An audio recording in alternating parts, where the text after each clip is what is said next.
Seterusnya kita teruskan dengan sesi ceramah yang kedua. Okay, sesi ceramah yang kedua. Dah bersedia dah Cik Omad Ghazawi kita.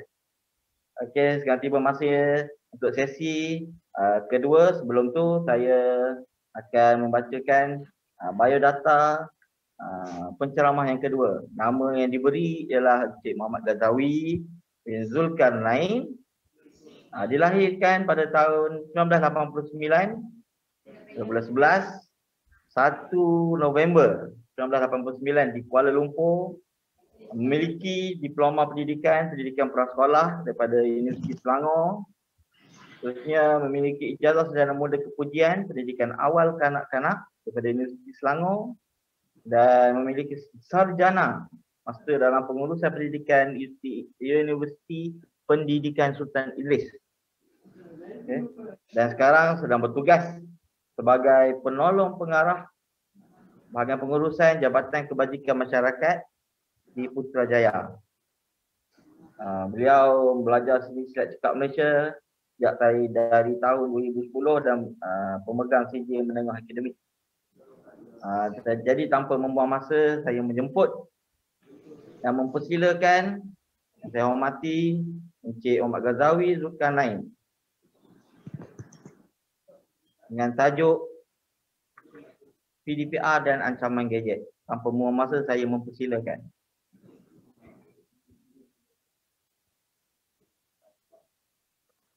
Baik, bismillahirrahmanirrahim. Assalamualaikum warahmatullahi wabarakatuh.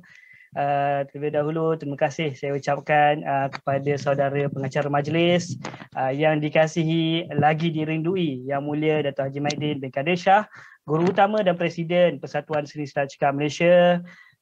Kemudian yang dihormati Encik Ahmad Fauzi bin Awang alias Osman selaku penasihat PSSCM UiTM Jengka yang juga perasmi untuk program seminar pada hari ini. Kemudian yang berbahagia Encik Yusof bin Hussein yang di-Pertua PSSCM Cawangan Pahang, Encik Muhammad Irhan bin Ishak penyelia PSSCM UiTM Jengka, yang berusaha saudara Muhammad Fitri Haikal bin Nazri selaku pengarah program ataupun pengarah seminar kita pada hari ini. Seterusnya yang dicintai Puan Uzairah Nabila yang juga merupakan panel yang pertama merangkap isteri saya, merangkap ibu kepada anak-anak saya. Banyak sikit dia tu. Okey, kemudian barisan ahli jawatan kuasa dan seterusnya ahli-ahli PSSCM sekalian dan semualah yang terlibat dalam program pada hari ini. Bismillahirrahmanirrahim. Alhamdulillahi rabbil alamin. Wassalatu wassalamu ala asyrafil anbiya'i wal mursalin wa ala alihi wa sahbihi ajma'in wa bihi nasta'in la hawla wa la quwwata illa billahil aliyyil azim. Allahumma salli ala Sayyidina Muhammad wa ala ali Sayyidina Muhammad wa barik wasallim. Pertama sekali terlebih dahulu marilah kita bersama-sama memanjatkan kesyukuran kepada Allah Subhanahu Wa Taala dengan limpah kurnianya, berkat syafaat kekasihnya junjungan besar Nabi Muhammad sallallahu alaihi wasallam, dengan berkat guru-guru khususnya guru-guru silat cekak, dengan karamah dan hikmah kedua ibu dan bapa kita, maka dapat kita berkumpul dalam satu program seminar kekeluargaan PSSCM 2021 pada hari ini. Jadi apa lagi yang saya nak katakan kan? Tadi bila mana isteri saya buat penyampaian tadi, rata-rata semuanya macam syok kan? Syok habislah dengar tu kan. Kan sampai minta tambah masa, ada yang minta tambah 2.0 kan. Itulah penangan dia kan. Cuba tuan-tuan dan puan-puan bayangkanlah, kawan-kawan bayangkan macam mana kalau saya kena bebel kat rumah. Boleh koma saya kalau dengar. Jadi itu adalah sedikit perkongsian daripada isteri saya, dan kini adalah giliran saya. Sebelum saya teruskan, izinkan saya untuk mulakan dengan serangkap pantun. Kuning emas masaknya padi, mawar merah dalam jambangan. Terima kasih daun keladi, jasa tuan puan jemput kami dalam kenangan. Saya mulakan dengan memohon maaf sekiranya apa yang akan dikongsikan oleh saya dalam sesi saya ini mungkin kalau kata ada silap dan sebagainya, saya mohon maaf lah ya. Okey. Sebelum kita teruskan kepada poin-poin yang utama, saya nak kongsikan bahawa pada hari ini tuan-tuan dan puan-puan, kawan-kawan, abang-abang, kakak-kakak, kita melalui satu perkongsian, satu proses perkongsian. Saya nak abang-abang, kakak-kakak, tuan-tuan dan puan-puan dan kawan-kawan ni bersama-sama dengan saya. Saya tak nak program ini dalam bentuk satu hala. Kalau boleh tuan-tuan dan puan-puan berinteraksilah bersama-sama dengan saya di ruangan chat agar kita dapat melalui orang kata apa, sesi ini secara bersama, kita dapat bersama, orang kata lebih terkesan dan sebagainya. Baik, ada yang tanya kenapa program ini penting. Sepatutnya ini boleh diceritakan di awal, cuma saya nak kongsikan. Ini adalah platform untuk kita bersama-sama memahami, terutamanya kepada adik-adik. Saya anggap kepada adik-adik lah. Yang pertama, adik-adik yang belum berkahwin, yang tak lama lagi nak berkahwin kan. Yang ni adalah platform untuk kita persiapkan diri. Kita fahami. Macam tu juga kepada kawan-kawan yang belum dikurniakan cahaya mata. Ini adalah platform yang sesuai untuk kita ketahui tentang anak-anak, ketahui tentang kekeluargaan. Okay. Baik, yang seterusnya adalah teladani. Kawan-kawan sekalian, ini adalah satu, kita ibaratkan sebagai satu peluang untuk kita teladani. Mana yang baik kita apply, kita aplikasikan dalam kehidupan kita, dan apa yang kita rasa sebelum ni kita buat, nampak tak betul, kita tinggalkan. Sebab tu ada pepatah dikata, biasakan yang betul, betulkan yang biasa. Jadi dekat sini kita boleh buat seimbang. Kalau kata benda ni, sebenarnya benda ni tak sesuai untuk dibuat.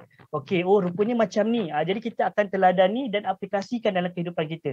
Ini adalah khusus kepada kawan-kawan yang kata ada anak-anak, terutamanya anak-anak yang berusia ni lah 12 tahun ke bawah. Kalau kata anak-anak dah meningkat remaja pun tak ada masalah. Ini adalah perkongsian yang sesuai untuk kita bawa secara bersama. Dan yang ketiga adalah refleksi, tuan-tuan dan puan-puan, kawan-kawan sekalian. Ini adalah satu platform sebagai satu refleksi. Kalau kata ada di kalangan kita yang dah ada anak-anak besar, anak-anak yang dah remaja, dewasa dan sebagainya, kan, ini adalah satu peluang untuk kita tambah pengetahuan dan seterusnya boleh dijadikan sebagai satu satu cabang untuk kita buat perkongsian kepada orang lain. Itu akan memberi manfaat kepada orang lain lah. Kemudian suka saya kongsikan juga bahawa soalan-soalan seperti yang kita dah sedia maklum, kita ada menerima lebih daripada 50 soalan. Jadi soalan-soalan ini kami akan jawab dari semasa ke semasa melalui slide-slide dan perkongsian yang kami kongsikan, sama ada secara langsung maupun tak langsung. Kadang-kadang ada soalan-soalan tu memang kami dah jawab dah.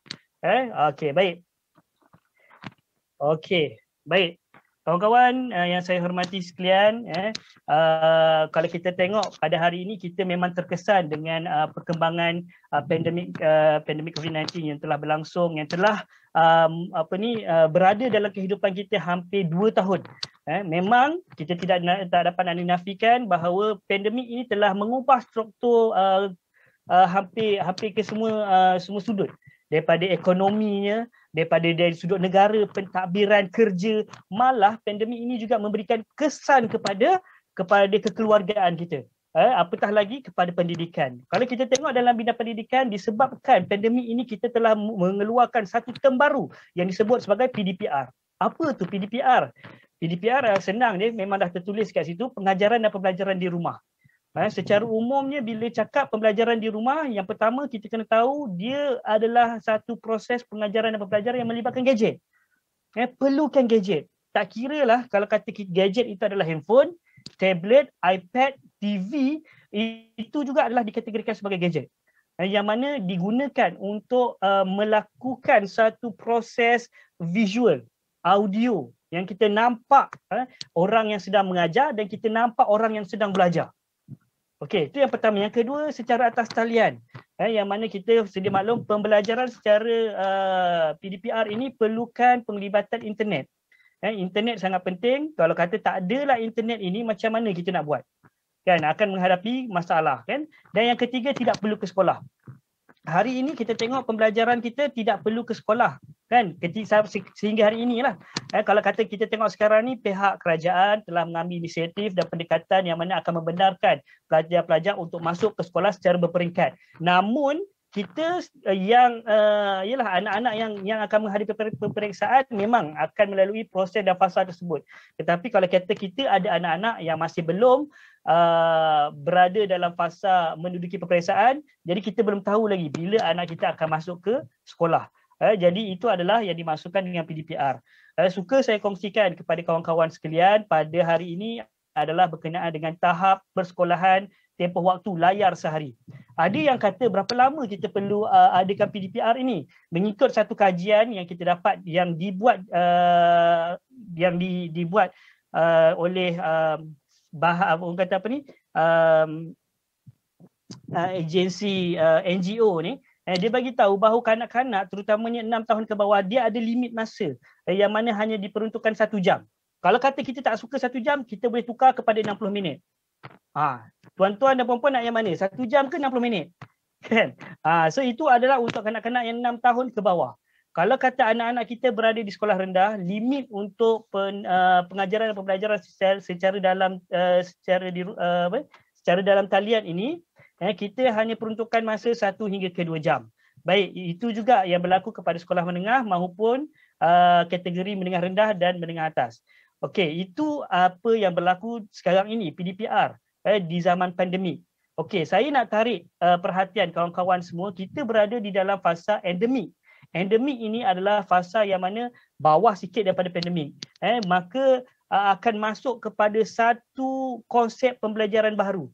Saya minta kita ini untuk bersedia. Sebelum ini kita belajar secara orang kata secara menyeluruh di sekolah. Kemudian kita masuk satu fasa pandemik yang mana kita kena belajar sepenuhnya di rumah.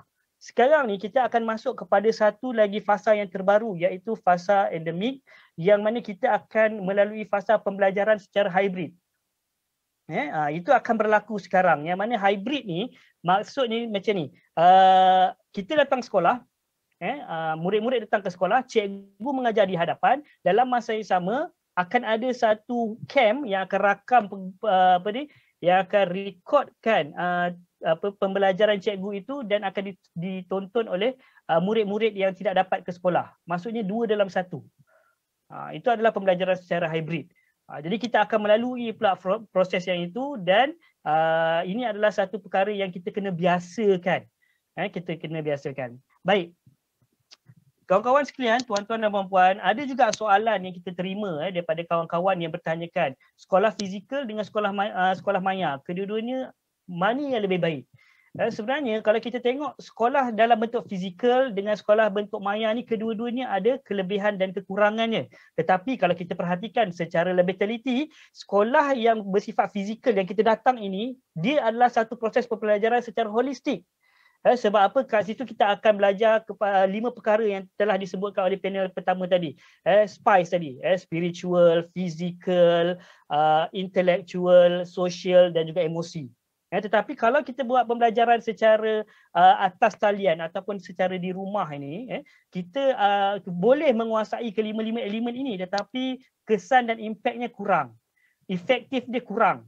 Sebab tu kita tengok kanak-kanak ni dia lebih suka belajar di sekolah berbanding dengan pembelajaran di rumah.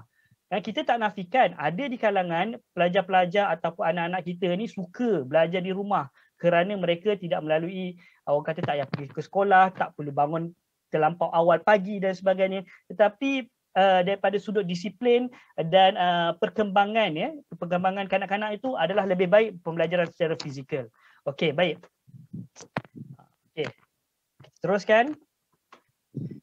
Okey, ini adalah statistik yang kita dapat, soalan yang ketujuh yang kita tanya kepada kawan-kawan semua. Pengajaran dan pembelajaran di rumah adalah satu norma baharu ketika ini. Apakah pencabaran yang paling utama? Dekat sini kita nampak bahawa kekangan masa itu adalah orang kata jawapan yang paling tinggi yang diberikan oleh kita sebagai ibu bapa. Kalau kata kita belum ada anak, mungkin lainlah jawapannya kan. Tapi kita nampak kekangan masa adalah satu cabaran yang utama untuk kita jalankan aktiviti PDPR di rumah bersama anak-anak. Okey, baik. Okey, ini saya ada kongsikan. Apa EX5 ni? Okey, EX5 ni tuan-tuan dan puan-puan, kawan-kawan sekalian, EX5 ni adalah satu elemen yang sangat penting kepada perkembangan anak-anak. Okey, kita pergi kepada yang pertama. Yang pertama adalah eksperimen. Kanak-kanak ni, tuan-tuan dan puan-puan, dia ada satu keinginan. Mereka ada keinginan yang kadang-kadang kita tak faham kerana mereka tak bercakap dengan kita, mereka tak bertutur dengan kita. Tetapi elemen-elemen ini adalah salah satu bukti bahawa mereka sedang melalui satu proses pengajaran, satu proses pembelajaran. Dia belajar dan dia mengajar diri dia. Okey, baik, yang pertama adalah eksperimen, menjalankan ujian, cuba sesuatu yang baru. Dekat sini kita boleh tengok tahu anak-anak ni dia akan mencuba sesuatu yang baru. Contohnya daripada sudut perkataan. Saya bagi satu contoh lah, bertutur. Anak kita dia akan dengar apa yang kita cakap dan seterusnya dia akan cuba sebut benda tu. Sama ada betul atau tidak, sama ada baik ataupun tidak, dia akan sebut. Sebab dia nak cuba. Dia dengar ayah dia cakap perkataan-perkataan yang tak baik contohnya, dia akan sebut perkataan tersebut untuk dia kena pasti sama ada perkataan itu boleh disebut atau tidak. Jadi dekat sini suka saya ingatkan, kita bila berhadapan dengan anak-anak, tutur kata kita kena lebih berhati-hati dan agar ia tidak menjadi satu contoh kepada anak-anak. Ini yang pertama, eksperimen, EX5 yang pertama. Okey, yang kedua, explore. Kanak-kanak ni dia sukakan satu penerokaan, dia suka meneroka. Benda-benda bersih, benda-benda kotor, semua dia explore. Tak kira lah kita kan, kadang-kadang kita pun bila ditanya soalan-soalan yang mencabar, susah kita nak tahu. Contohnya, saya bukan nak cakap benda kotor kan, tapi kita tanya diri kita, tai hidung tu busuk ke wangi? Contoh kan, tai hidung tu busuk ke wangi? Kalau kita tanyalah ke anak-anak, time-time tu juga dia akan korek hidung dan cuba bau tai hidung. Kan? Itu contoh. Maksudnya kanak-kanak ni dia nak tahu benda baru melalui deria. Apa yang dia pegang, apa yang dia bau, apa yang dia nampak, apa yang dia dengar. Sebab kanak-kanak ni dia tak boleh nak rasa puas dengan hanya satu deria. Dengan satu deria. Contoh kita bagi duit shilling. Duit shilling ni kalau kita tengok anak-anak, contohnya ada anak-anak kecil, tuan-tuan dan puan-puan, ada anak-anak kecil kan? Anak tu dia akan pegang pada awalnya. Tetapi dia tidak rasa puas dengan penggunaan deria. Lepas dia pegang, apa yang mungkin akan berlaku, tuan-tuan dan puan-puan? Duit shilling tu. Selalunya dia akan buat apa? Masuk mulut. Kan? Itu adalah explore dia melalui deria. Kan? Dia akan masuk mulut. Kalau silap-silap dia telan. Takkan tak mungkin anak tu pegang duit, dia terus cari tabung dan menabung. Tak mungkin. Baru 1 tahun dia ambil duit, dia bangun dia pergi menabung. Tak. Dia mesti akan ambil duit tu, sentuh, kemudian dia akan guna cara lain. Masuk dalam mulut ke, dia letak kat telinga ke, dia baling ke. Kalau dia baling, dekat situ juga adalah penglibatan deria. Dia baling duit tu, dia dengar duit tu jatuh, penglibatan deria. Dekat situ dia akan belajar sesuatu benda yang baru. Baik. Bau, betul. Encik Faizuddin, dia akan bau, baling. Itu adalah tindak balas kanak-kanak terhadap deria. Okey, yang seterusnya, dia akan expose. Dia akan expose. Kanak-kanak ni terdedah kepada rangsangan yang ada di persekitaran.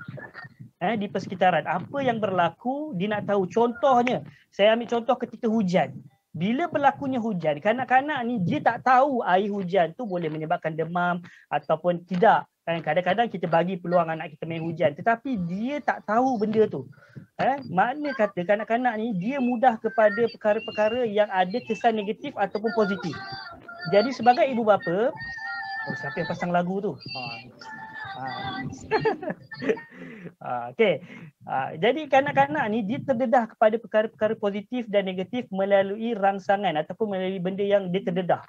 Kalau kata kanak-kanak ini tidak dikawal pendedahannya, itu yang bahaya. Jadi ibu bapa ni kita kena kenal bahawa anak-anak ni ibarat sponge. Ibarat sponge, senang terdedah kepada banyak benda. Okey, baik. Seterusnya experience. Experience ni sangat penting lah. Ibu bapa mandi hujan sekali, betul. Kan? Itu paling best. Betul, saya tak nafikan. Mandi hujan bersama-sama, beramai-ramai memang seronok. Boleh cuba, tapi yalah dekat Pantai Timur lah kot kan. Sekarang ni dah nak masuk musim banjir kan. Ini adalah peluang yang terbaik. Okey, baik, experience. Tuan-tuan dan puan-puan, kawan-kawan sekalian, ini adalah penting. Semuanya penting, tapi yang ni saya nak tekankan sedikit. Experience ini membentuk hala tuju pembelajaran dan kehidupan anak-anak. Kalau kata kita ni terlampau berkeras kepada anak-anak, dia akan mematikan minat dia. Sebagai contoh, dia melalui satu pengalaman. Contoh, dia main buaian ke, main di taman permainan, kemudian dia terjatuh. Bila dia terjatuh, dia dia punya emosi dengan pengetahuan tu akan jadi balance tau. Mula-mula dia seronok. Dia seronok. Tapi bila dia terjatuh, dia akan ada satu lagi kategori yang mana dia mula berfikir permainan tu dah tak menyeronokkan. Jadi dekat sini, tuan-tuan dan puan-puan, peranan ibu bapa sangat penting untuk kita serap balik perkara-perkara negatif yang ada dalam minda anak-anak. Supaya dia rasa lepas ni, benda tu sekadar jatuh tapi dia tetap rasa seronok. Itu yang kata menentukan hala tuju pembelajaran dan kehidupan tu. Lepas ni dia takut nak main basikal sebab asyik jatuh. Itu sebab dia takut. Sebab tu kita jangan biasakan anak-anak kita dengan takut. Takut dalam tempat gelap. Takut naik atas sorang-sorang. Takut pergi bilik air. Jangan wujudkan takut kerana itu adalah pengalaman yang akan mematikan keinginan anak-anak. Jadi penting. Macam tu juga dengan belajar. Kalau kata anak tu tak belajar, orang kata bukanlah tak pandai ataupun saya sebut sebagai belum mahir. Anak tu belum mahir dalam menulis. Kita marah, kita hukum dia. Jadi akan menyebabkan anak-anak tu mati minat untuk belajar. Itu sebab tu penting. Pengalaman yang dilalui oleh anak-anak itu kita kena jaga baik-baik. Kita kena hargai baik-baik. Walaupun salah. Salah tu sebab apa? Dia dalam proses belajar. Tapi walaupun salah, kita kena jaga dia. Okey? Baik. Yang kelima adalah example, contoh. Contoh daripada orang sekeliling. Seperti yang kita sedia maklum, ibu bapa ni dia adalah idola kepada anak-anak. Suka saya ingatkan, kalau kita ni nak jadi penyanyi tau, masuklah pertandingan menyanyi mana-mana pun, kita sentiasa kalah. Contoh, kan? Kita suka menyanyi. Orang tanya pandai menyanyi tak? Pandai menyanyi. Sedap tak menyanyi? Wallahualam, tak tahu. Menyanyi je kalah. Kalau menyanyi je orang tutup telinga, kan? Tapi bagi anak-anak, kitalah penyanyi terbaik, kitalah tukang masak terbaik, kitalah mekanik terbaik, kita semuanya yang terbaik. Kita. Kan? Kalau kata kita tak capai lah cita-cita, kan? Kita boleh kita boleh capai cita-cita bersama dengan anak-anak. Kan, sebagai contoh macam ni lah, kita dulu waktu kecil-kecil nak jadi chef, macam Chef Fikri, kan, tapi tak berkesampaian, kan. Tapi cuba kita ajar anak-anak sapu krim kat roti je, kita bagi kat anak-anak. Anak-anak kata, sedaplah ayah buat, sedaplah ibu masak. Bangga kita bukan main, padahal sapu jam kat roti je. Kan, nak bagi tahu apa, kita ni adalah idola anak-anak. Kan, tak ada je yang dia kata makan roti dengan steak, kan? Sedap. Kita ajarlah apa-apa, kan? Kita buat apa-apa kat anak-anak, dia akan suka. Kita berlakon. Kan, anak saya pernah minta saya berlakon jadi unicorn. Dah macam mana pula nak jadi unicorn? Unicorn tu ada tanduk. Kan? Tak apalah, saya jadilah kuda. Kan, seronok dia jadi unicorn. Maknanya kita ni adalah penunggang terbaik. Kita ni, kan? Kita jadi kuda ni, seronok dia tunggang kita. Kan, dia tak tahu kita ni sakit pinggang, tambah pula dengan adik-adik, kan, naik atas kita secara berjemaah. Mujur mak dia tak naik juga belakang saya, kalau tak ranap pinggang saya, kan. Baik, kita teruskan. Okey. Baik, ini adalah kesedaran awal, kesedaran awal ibu bapa. Jadi kunci. Betul. Baik, ini adalah kesedaran awal kepada ibu bapa. Berkenaan dengan gadget. Ada yang kata gadget ni wajib ada. Tuan-tuan dan puan-puan, suka saya kongsikan. Sebenarnya, sebelum berlakunya pandemik COVID-19 yang berlaku pada Mac 2020, gadget ini adalah satu kehendak. Dia bukanlah satu keperluan yang utama. Dia kehendak. Siapa ada gadget, baguslah. Kalau tak ada, tak ada. Kalau tak ada, tak apalah. Kan? Bukan satu keperluan. Tetapi bila kita masuk kepada zaman pandemik ini, yang dalam tempoh setahun, 2 tahun ni lah, kita terpaksa mengadakan gadget tersebut bagi urusan pembelajaran anak-anak. Bukan belajar je. Bahkan kerja pun kita kena guna gadget sekarang ni. Work from home. Ataupun BDR, bekerja daripada rumah. Baik. Kita sebut tentang elemen pendidikan, ada mudah, tak ada susah. Betul. Gadget, bila kita ada, bila anak-anak kita ada gadget, mudah tak dia nak belajar? Mudah. Tetapi kita kena tahu gadget itu bukan alat untuk pandai. Kan? Dia bukan alat untuk pandai kat sini. Hanya alat untuk belajar je gadget tu. Tu saya kata, ada yang kata, tuan macam ni saya tak tahulah nak beli handphone yang macam mana, nak beli yang canggih-canggih. Saya kata dekat kawan saya tu macam ni, kita nak cari gadget, cari yang sesuai untuk pembelajaran dia. kita matlamat kita nak belajar, kan? Kita nak memudahkan proses belajar. Kalaulah kita mampu, saya minta maaf ya, saya tak berniat untuk menyinggung mana-mana perasaan kawan-kawan yang mungkin latar belakang sektor ekonomi dia berbeza. Cuma saya nak maklumkan, kadang-kadang kalau kata kita di luar kemampuan, tak mampu nak beli gadget yang mahal, belilah gadget yang sederhana yang mampu orang kata mampu digunakan oleh anak-anak kita untuk belajar. Kan? Itu. Kalau kata kita berkemampuan, nak beli yang mahal, terpulang, tak ada masalah. Cuma kita nak kena betulkan mentaliti ni. Dia kata, oh tak ada gadget tak boleh pandai. Tak ada gadget tak boleh pandai. Tak boleh macam tu. Kan? Tapi kita kenalah usaha ada gadget. Macam tu juga yang diterapkan dalam kita kan, sebagai ahli persatuan. Kan? Kita kena belajar silat. Tak boleh lah kita hanya tengok je kan. Tengok orang belajar silat tapi kita tak buat. Kan? Sudahnya kita nak berjaga diri. Tak boleh. Kita kena terlibat sama. Kan? Belajar silat bersama-sama. Macam tu juga dengan kehidupan kita. Baik. Jadi itulah yang dimasukkan dengan gadget. Kemudian suka saya nak sentuhkan kepada tuan-tuan dan puan-puan, ini adalah kata-kata daripada Saidina Umar yang telah yang mana beliau menyatakan bahawa ajarilah anak-anakmu sesuai dengan zamannya kerana mereka hidup di zaman mereka, bukan zaman kita. Sesungguhnya mereka diciptakan untuk zamannya sedangkan kalian diciptakan untuk zaman kalian. Jadi pembelajaran secara dalam talian ataupun menggunakan gadget ini adalah zaman anak-anak kita. Maka perlu untuk kita usaha sediakan platform ataupun ruang untuk belajar. Yang pertama, ada yang tanya macam mana kita nak wujudkan suasana pembelajaran yang selesa apabila PDPR berlaku di rumah. Yang pertama, gadget. Kita kena tahulah gadget tu yang sesuai. Janganlah pakai gadget-gadget yang kita rasa dia dah nak rosak dan sebagainya. Itu pun akan mengganggu pengajaran dan pembelajaran anak-anak. Gadget yang sesuai. Yang kedua, kita tahu penggunaan internet tu adalah satu yang sangat penting. Kita kena usaha. Yang ketiga, sediakan ruangan belajar yang selesa. Yang selesa, bukannya yang canggih. Bukan yang nak kena pakai meja yang canggih, komputer yang canggih, kerusi. Tiba-tiba bilik tu yang sebelum ni pakai kipas kaki tau. Tiba-tiba disebabkan PDPR, dia pasangnya aircon. Macam tu sekali nak berubah dia kan. Tak perlu. Cukup sekadar keselesaan untuk anak-anak kita belajar mengikut kemampuan kita. Jadi itulah zaman kita dulu waktu kita belajar dulu, kita kena pergi sekolah kan. Suka saya sharekan dengan pelajar-pelajar saya berkenaan dengan buku. Ingat tak kita waktu zaman kita belajar dulu, kawan-kawan kita nak dengar dekat SPM lah, ada buku rujukan tebal-tebal tu. Ni nak SPM ni. Kan? SPM bangga lah bawa buku tebal-tebal, buku rujukan. Bukan buku teks tau, buku rujukan. Kan? Bangga bawa buku rujukan. Ini buku rujukan kimia, tingkatan 4 dengan tingkatan 5, compile. Bangga, power tu. Kan? Kita pun macam tu. Tak bermaksud kalau kita tak ada buku tu, kita tak pandai. Kan? Budak skema. Betul. Tak bermaksud kalau kita tak ada buku tu, kita tak pandai. Dan tak bermaksud orang yang ada buku tu dia akan jadi pandai 100%. Tak.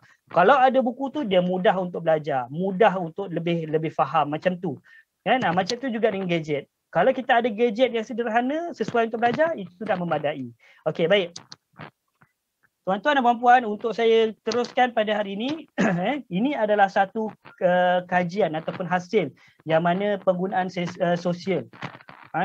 Saya nak tanyalah, saya nak tanya kepada kawan-kawan semua, mungkin boleh balas di respon di ruangan chat. Pada usia berapa kita mula ada media sosial? Jom kita saja sembang. Boleh bagi tahu umur. Umur berapa kita mula ada media sosial? Silakan. 19, 20, 18. Tingkatan 3. Okey. Lagi. Umur berapa kita mula ada media sosial?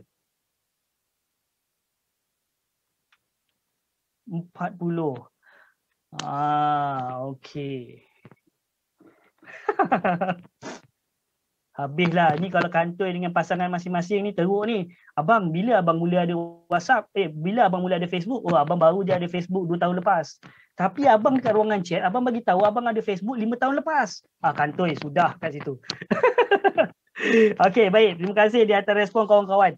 Jadi kawan-kawan sekalian, peningkatan ataupun penglibatan usia 25 hingga 34 tahun terhadap media sosial ni sangat tinggi. Kalau kita tengok yang hujung sekali tu 13 hingga 17 tahun, mereka dah mula ada media sosial. Tapi kalau kita tengok perkembangan zaman sekarang ni, kita tengok, saya bukan nak cakap apa, tetapi hakikat ni kita tengok bayi pun dah ada Instagram. Kan, bayi dah ada Instagram. Kalau kita tengoklah kehidupan artis-artis, ya, saya bukanlah nak mengaibkan tetapi sebagai satu pengajaran. Anak tu belum dilahirkan lagi, dah ada Instagram. Sampai macam tu. Kan? Jadi kita tengok balik. Pengaruh media sosial ni sebenarnya bukan sikit-sikit. Bahkan orang yang belum lahir pun dah ada Facebook, dah ada Instagram. Agaknya orang-orang yang dah mati ni ada Instagram juga. Memang ada. Kita boleh tengok apa ni, saya pernah jumpa Facebook Ip Man, kan, Ip Man. Dia dah tak ada dah tapi ada lagi. Dia punya media sosial, kan, yang dibangunkan oleh orang lain sampai macam tu. Okey, baik. Dekat sini saya kongsikan juga beberapa penemuan kita yang mana menyatakan Malaysia ni bukan negara yang calang-calang, bukannya bangun daripada sudut ekonomi semata-mata, tetapi daripada sudut penggunaan media sosial pun sama. Malaysia adalah negara ke-9 paling aktif menggunakan media sosial dengan jumlah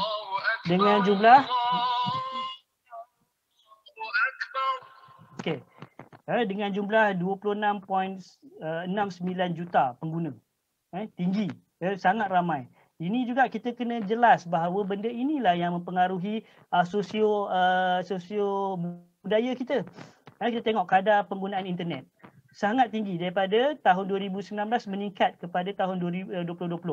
Okey, manakala ini yang kita perlu risaukan bahawa peningkatan yang drastik telah berlaku disebabkan oleh pandemik ini.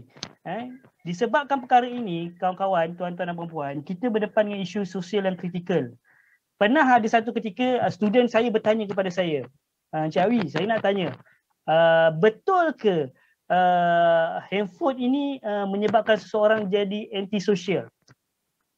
Saya nak tanya, soalan yang sama. Kawan-kawan, saya nak tanya, betul atau tidak handphone ataupun gadget ini menjadikan kita antisosial? Sila berikan jawapan.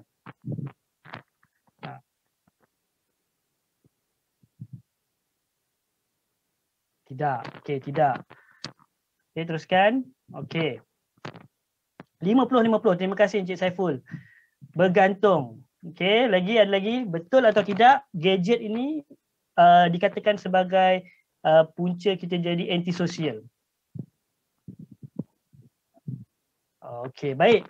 Terima kasih di atas jawapan yang diberikan oleh kawan-kawan. Sebenarnya gadget ini dia bukan jadi punca kepada kita antisosial sebenarnya. Dia menjadikan kita ni anti manusia. Dia bukan antisosial. Sebab apa? Kalau kita perasan, kita guna gadget sebab apa? Kebanyakannya bermedia sosial. Kemudian WhatsApp, Facebook dan sebagainya. Jadi dekat situ kita dah bersosial. Bahkan game pun dah ada elemen-elemen bersosial. Nak main game ni tapi ada boleh bercakap. Sampai ke satu hari tu saya tengah dekat rumah mak saya, tiba-tiba dengar adik saya cakap, matilah aku. Dah mati dah. Dan saya pun tengok adik saya, kau main apa tu? Rupanya main game. Dalam game pun boleh bersosial. Kan? Dalam game pun boleh bersosial. Jadi maksudnya gadget bukan menjadi punca kita menjadi antisosial, tetapi kita menjadi anti manusia. Kita dah tak rapat dengan orang. Kita dah tak jumpa dengan orang. Nak pandang mata orang pun dah takut. Kan? Menggigil. Nak cakap dengan orang tak reti, nak berbicara, nak berinteraksi, kita jadi kekok. Sebab apa? Dah terbiasa dengan dengan penggunaan gadget dan sebagainya. Baik. Kita teruskan. Okey. Ini adalah satu dapatan yang mana soalan yang kelima saya ada tanya, gadget adalah peranti yang cukup penting. Apakah tumpuan utama ketika kita menggunakan gadget? Okay, ada yang bagi tahu kita gunakan gadget ini untuk aktiviti laman sosial, bermain game, menonton video dan membuat aktiviti pengajaran pembelajaran sampai belajar lah. Jadi alhamdulillah belajar tempat kedua. Alhamdulillah belajar tempat kedua. Maknanya yang pertama adalah menonton video. Ini untuk anak-anak lah. Kan anak-anak dia memang kecenderungan dia tengok video. Sebab apa? Dia tak tahu main game lagi. Kan kalau kata nak belajar, mungkin mereka belum masuk kepada fasa pengajaran sarana pembelajaran. Jadi menonton video ni adalah satu perkara yang paling utamalah anak-anak. Tengoklah cerita apa-apa kan. Kalau saya tanya kejap lagi, kita cuba jawab kan. Apa yang kanak-kanak selalu tengok ni. Okey, dan kalau kita tengok yang paling rendah adalah melayari laman sosial. Dekat sini dah terbukti bahawa anak-anak yang berusia 17 tahun ke bawah ataupun 12 tahun ke bawah dah ada media sosial. Kan? Dah ada media sosial. Sebab soal selidik yang saya tanya ini berkaitan dengan anak-anak. Jadi kita kena risaulah, anak-anak kita dah mula terdedah dengan media sosial. Bukan tak bagus, bagus, tapi ada caranya yang akan saya kongsikan sebentar saja lagi. Baik. Okey. Kawan-kawan, tuan-tuan dan puan-puan sekalian, ini saya nak survey sikit. Sebelum saya pergi kepada survey, kita pergi kepada gadget di tangan. Penglibatan gadget ini bukan main-main lagi. Bukan sahaja kita sebagai orang dewasa, bahkan bayi, kanak-kanak dan warga emas pun terdedah kepada penggunaan gadget. Terdedah. Yang mana kadang-kadang bayi ini kita dedahkan kepada gadget dengan alasan nak dengarkan zikir, nak dengarkan selawat, kita tunjukkan video, kita rakam. Kan, saya kata gadget tau, saya tak kata internet, saya kata sebut sebagai gadget. Dedahkan gadget kepada bayi. Begitu juga dengan kanak-kanak, remaja dan dewasa, kita dah sedia maklum penggunaan daripada sudut belajar. Dan bagaimana pula dengan warga emas, kita gunakan untuk video call dan sebagainya, terutamanya untuk yang kita ni kan jarak jauh, tak jumpa mak ayah dah lama ni. Jadi warga emas juga terdedah kepada penggunaan gadget. Jadi bagaimana gadget ini berfungsi? Yang pertama, media sosial. Yang kedua, bermain video, kerja dan belajar online. Kan, kalau kata ada yang keempat, ada yang kelima dan keenam tu selalunya dengan kuliah agama, yang keenam tengok cerita masak-masak. Kan, ada yang ketujuh tu adalah tengok Shopee. Kan, asal ada handphone kat tangan Shopee, Lazada, yang tu memang favorite lah. Kan, sebilangan daripada kita kan. Mungkin kawan-kawan ada lah kot kan. Okey. Baik, berapa lama? Kalau kita nak tanya diri kita, kita ada beberapa situasi je yang kita takkan pegang gadget. Jom kongsikan. Waktu bila yang kita tak pegang gadget? Jom tuan-tuan. Jawab. Waktu bila? Tidur lagi? Bila yang kita tak pegang gadget? Waktu solat lagi? Tu tengah berfikir tu Puan Sarah. Lagi? Solat lagi? Jom kawan-kawan, saya perlukan respon. Waktu bila yang kita tak dengan gadget? Tidur. Okey, baik. Jadi penggunaan gadget tak ada data. Betul lah tu. Selalunya orang buang air. Kadang-kadang buang air pun sama gadget agaknya lah kalau ada. Kan? Mandi. Kalau kata phone tu boleh bawa masuk air, kita bawa juga phone dalam mandi tu. Encik Hafiz kan? Phone hilang. Okey, jadi selalunya kan kalau kita tengok orang jarang menggunakan gadget bila handphone tak ada bateri, tak ada data dan sebagainya. Jadi kita nak jumpa masa yang betul-betul tak menggunakan gadget ni susah. Kita ada 7 hari seminggu kan, 24 jam sehari, nak jumpa hari yang tak ada pakai gadget tu susah. Tetapi itu saya kata ini bukanlah satu perkara yang salah, tetapi bergantung kepada kita bagaimana kita menggunakannya dalam kehidupan kita hari-hari. Baik, saya nak tanya tuan-tuan dan puan-puan, jom bersama-sama dengan saya. Ini kita syok punya ni. Tengok yang itu sebelah kiri tu carian paling popular berdasarkan carian di platform YouTube. Jom kita survey. Tuan-tuan dan puan-puan, kawan-kawan sekalian, berada yang mana? Boleh tuliskan nombor 100 ke, 72 ke, 28 ke. Kalau dengan anak-anak lah. Cuba tengok. Anak-anak suka buka yang mana? 72. Kan, lagu lagi anak-anak.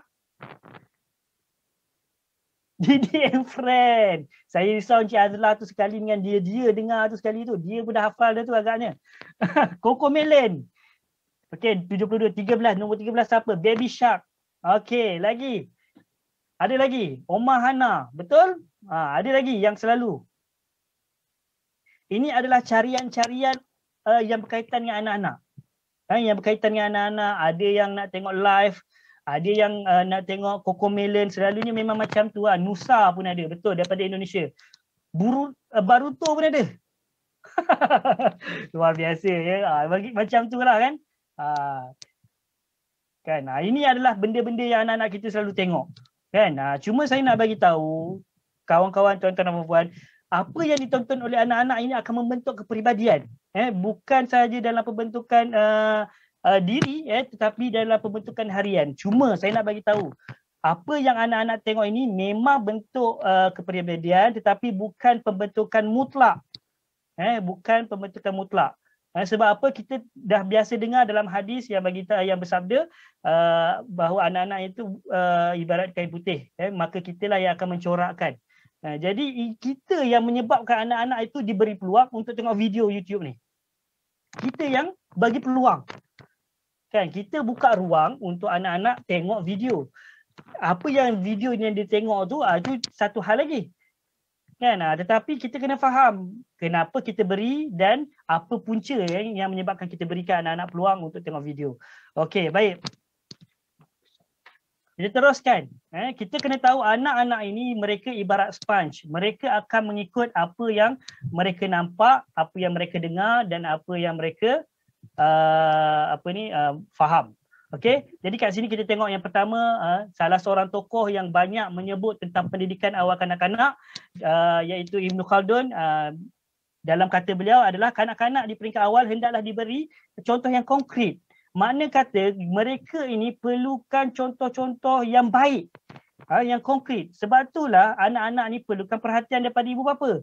Dan kerana itu juga saya memaklumkan kepada kawan-kawan sekalian, ibu bapa tu idola.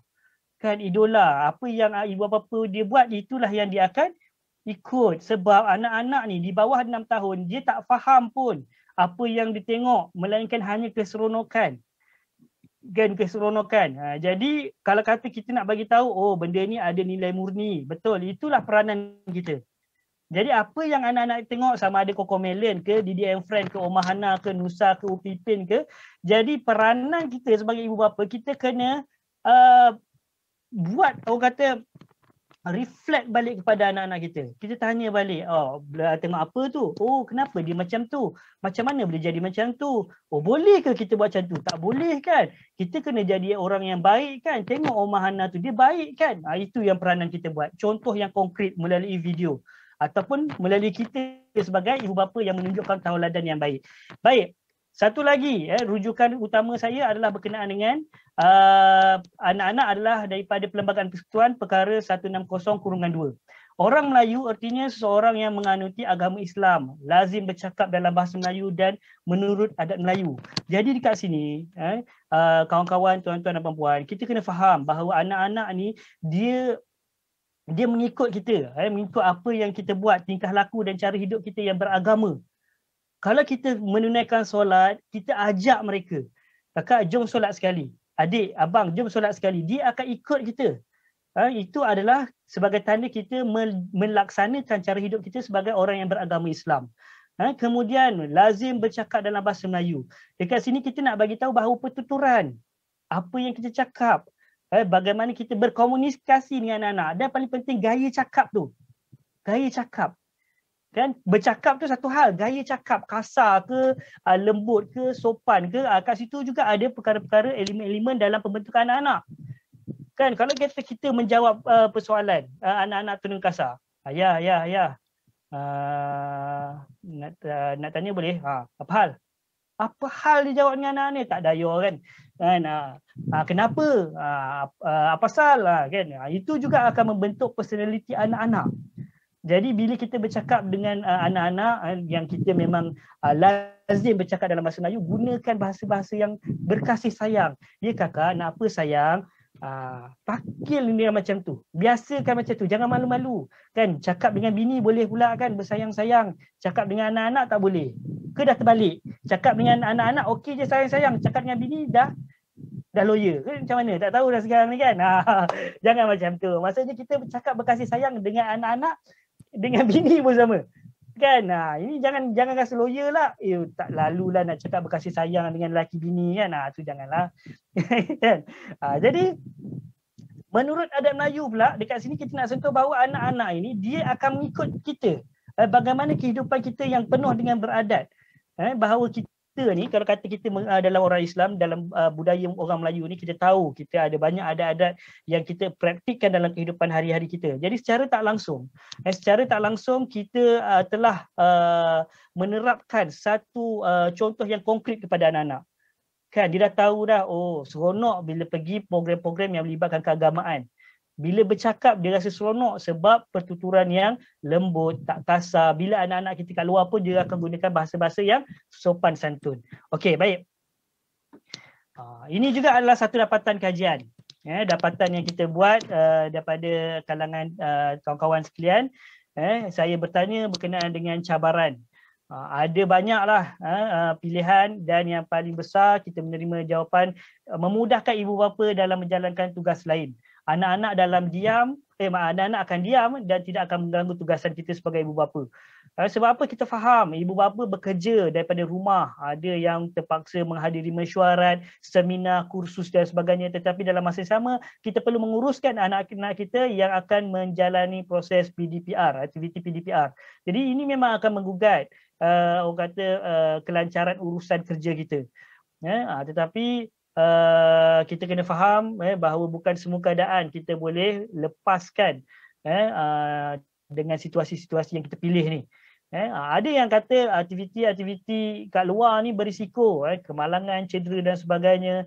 Kadang-kadang kita tak ada masa nak pantau anak-anak main kat luar, ataupun ada yang kata ibu bapa ni dia bagi tahu teknologi ni hanya penting kepada anak-anak kerana mereka perlu didedahkan dengan teknologi lah supaya tidak ketinggalan.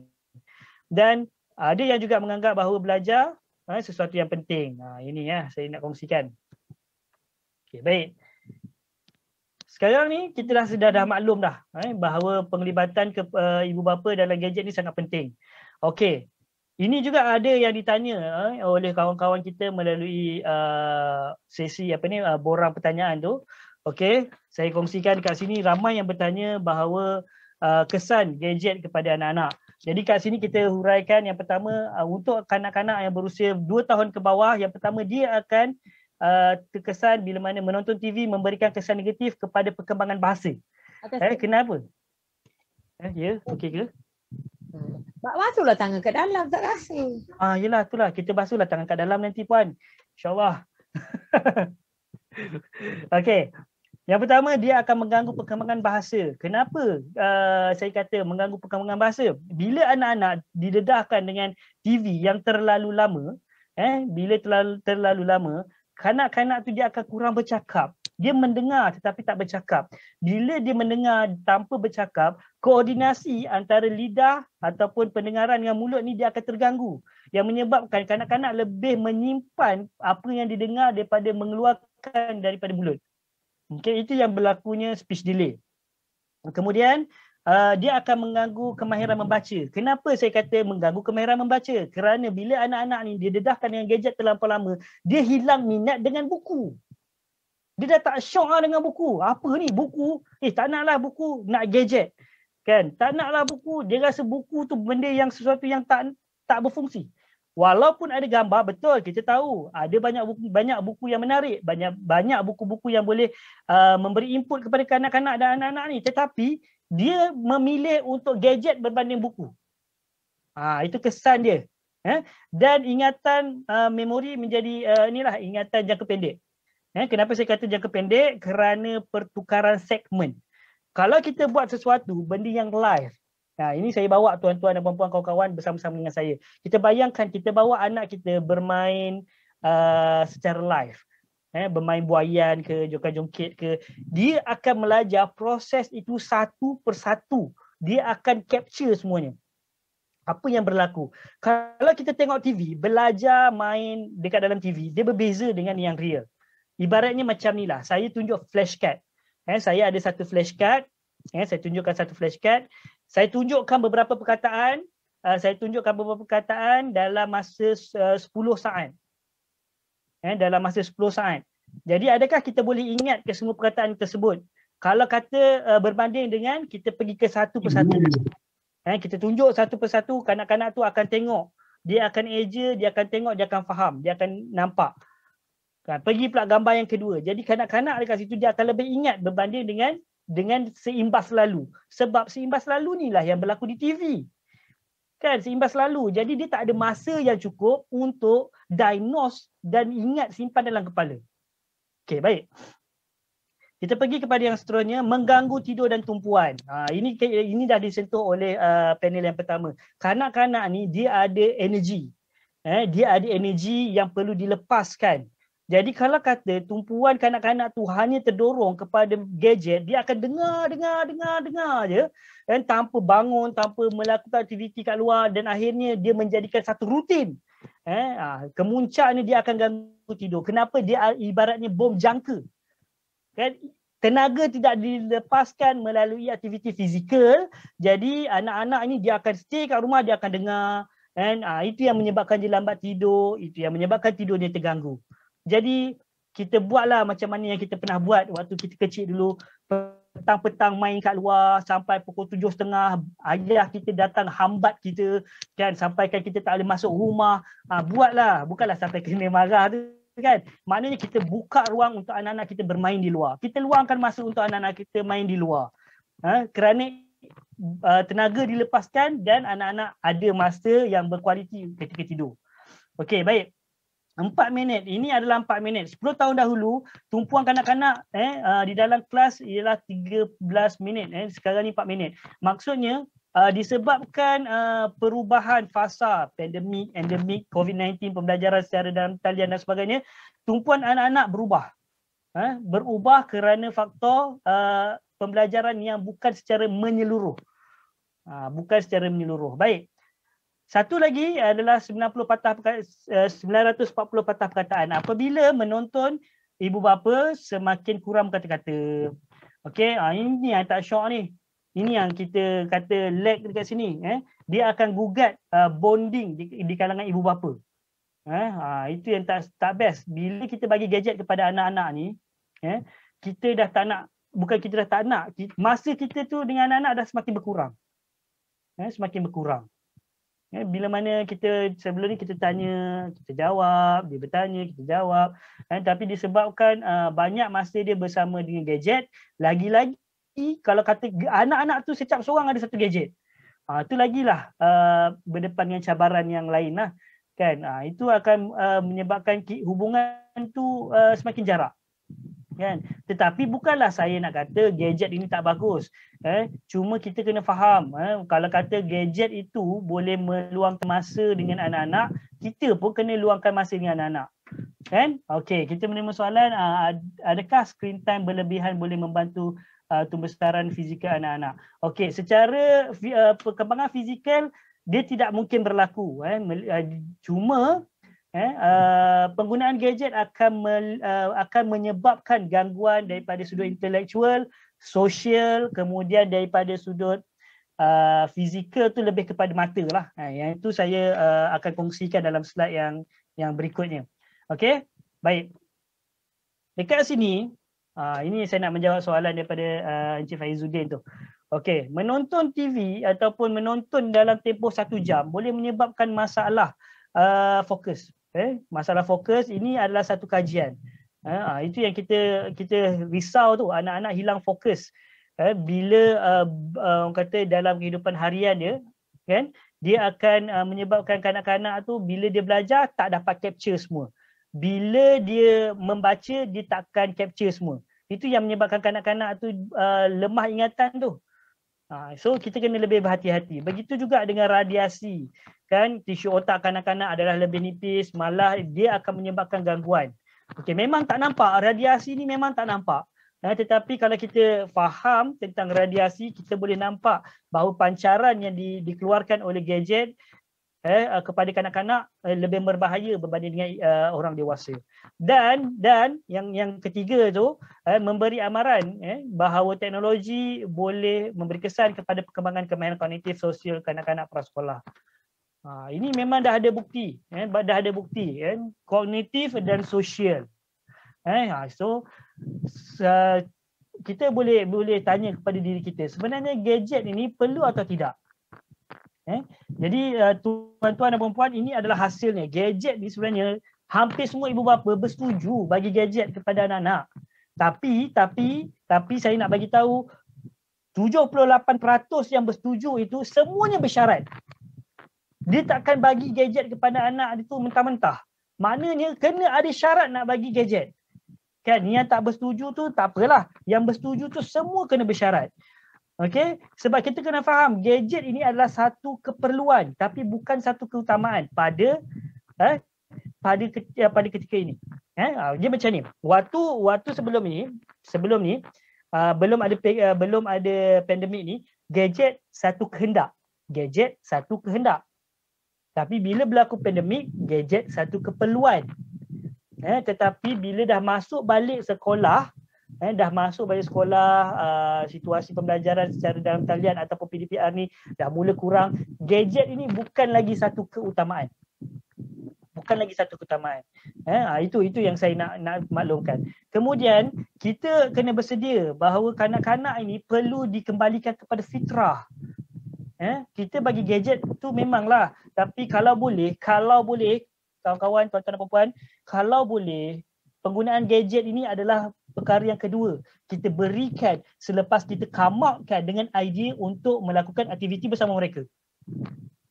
Anak tu menangis, kita jangan come outkan dengan gadget dulu. Kita latih diri kita sebagai ibu bapa untuk bermain dengan mereka dulu. Main dengan mereka dulu. Kemudian barulah disusuli oleh perkara-perkara lain kalau dah tak ada pilihan. Tapi kita usaha dulu. Gadget itu perkara yang kedua atau ketiga. Gadget itu sebagai reward. Tak juga. Reward itu kita boleh bagi dalam bentuk yang lain. Okey, relevan ke ambil cara didikan orang dahulu di masa sekarang. Okey, sebab tu saya bagi tahu aktiviti dulu. Saya tak pasti siapa yang bertanya. Oh, saudara Safri. Okey, sebab tu saya kata kita ni bila dengan gadget ni kita pergi kepada aktiviti dulu. Jangan pergi kepada gadget lagi. Kalau ada pilihan, jangan bagi gadget untuk anak-anak membesar. Belajar tu satu part lah. Cuma dalam pembesaran anak-anak, gadget ini bukan satu keutamaan dan keperluan paling, orang kata yang paling utama lah, bukanlah. Ada masa main dengan mereka. Ada masa buat aktiviti dengan mereka. Kan, itu. Kemudian, kalau kita tengok kanak-kanak ni, perlu ada syarat dia. Perlu ada syarat. Yang ini yang ramai yang bertanya kepada saya, apa yang kita boleh buat untuk mengelakkan anak-anak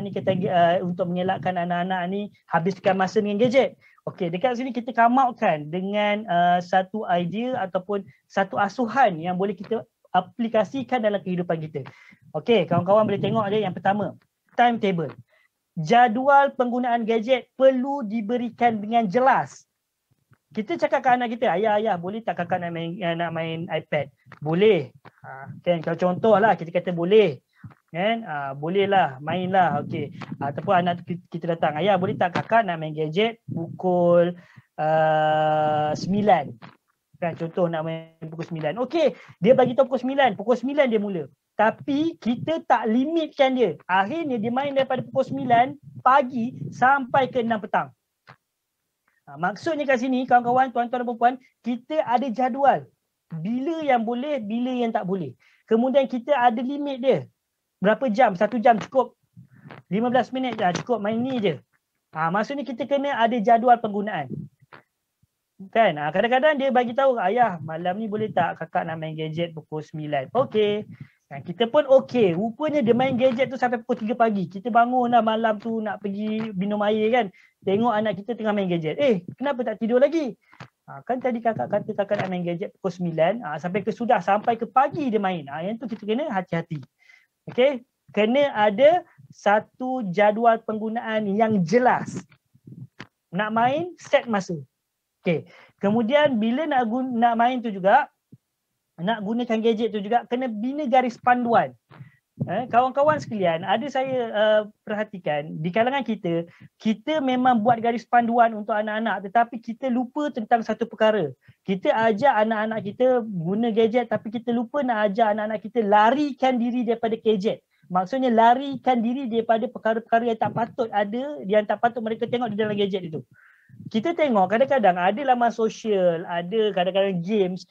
dia akan diselangi dengan iklan-iklan. Sampaikan ada iklan-iklan yang tak bagus untuk anak-anak, yang ada unsur-unsur pornografi, yang ada unsur-unsur jenayah, yang ada unsur-unsur perjudian. Kan? Jadi kita kena ajar anak-anak kita larikan diri daripada melihat perkara-perkara tersebut. Kan? Kena buat garis panduan tu. Kakak, kalau kakak nampak iklan ni, cepat-cepat kakak pangkah. Ataupun cepat-cepat kakak tutup mata. Kan? Ataupun kakak, kalau kakak nampak benda macam ni, jangan tengok. Bina garis panduan. Kemudian dalam garis panduan itu juga kita ajar juga apa yang boleh, apa yang tak boleh. Kan, ajar mereka apa yang boleh mereka tengok. Kalau kata nak tengok aktiviti-aktiviti ya contohnya macam Diana Aroma, contohlah kan. Diana Aroma. Jadi kita bagi tahu, okay, nak tengok Diana Aroma ni boleh, tapi kita bimbing mereka dan jelaskan bahawa apa yang kita boleh contohi, apa yang tak boleh. Sebab apa? Kadang-kadang ada rancangan-rancangan yang anak-anak kita tengok ni, dia tak sesuai dengan anak-anak kita. Kan? Yang tu kita kena lebih berhati-hati. Kemudian yang seterusnya saya nak kongsikan. Okey. Tapis kandungan yang bersesuaian. Tapis. Konten. Maksudnya kita tahu konten apa yang dia lihat, konten apa yang sesuai untuk mereka. Ingat, kadang-kadang yang ni sedih. Anak kita lelaki kan, janganlah bagi dia pasang rancangan Barbie. Kan, ajar tengok anak tu tengok pasal unicorn, padahal anak lelaki ni. Jenuh kita kan. Kan dia minta, ayah boleh tak abang nak beli skirt macam Barbie ni. Dah tepuk dahi kita nak beli.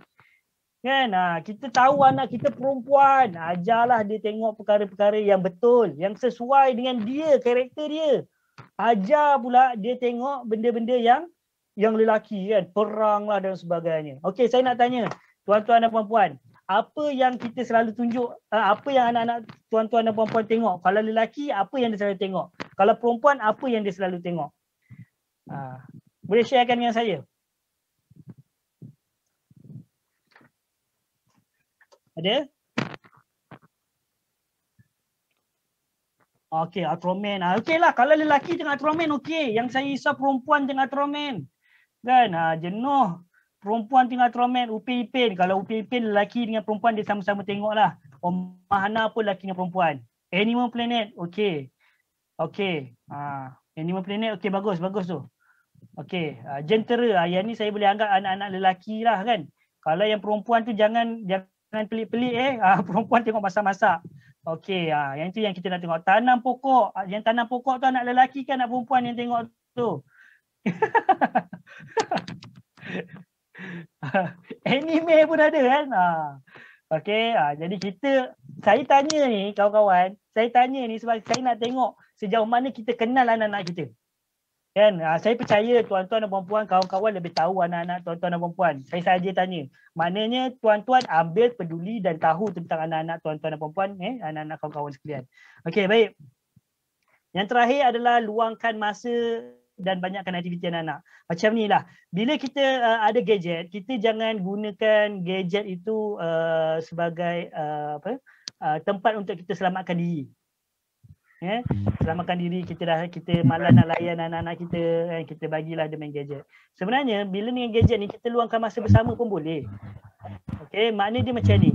Kita bersama-sama mereka main gadget tu. Gitu. Kita tengok sama-sama, kakak tengok apa? Kita baring dengan dia, kita angkat dia duduk atas pangku. Dia buat macam ni kakak. Oh, kakak pandai ke masak macam orang ni?